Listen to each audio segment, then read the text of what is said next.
Lalaki patay sang malumos sa isa ka beach resort sa Banwasang, Leganes. Si John Sala nakatutok. Wala na masalbar si Rosauro Pulian, 48 anyos, sang barangay Balabag, New Lucena matapos malumos ini sa isa ka beach resort sa barangay MB Hetcha Nova, Leganes, Iloilo kahapon. Wala na sila sa may si Shorga Plastar ginom-inom. Suno sa caretaker sang resort.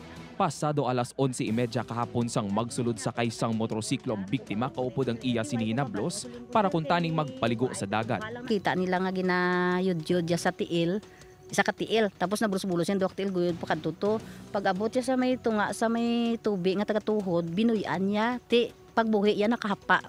Wala na diyo nagbutwa ko ng tigulang. Ginhingagaw pa dala sa ospital si Pulian apang ginbawian ini sang kabuhi pasado alauna sang hapon.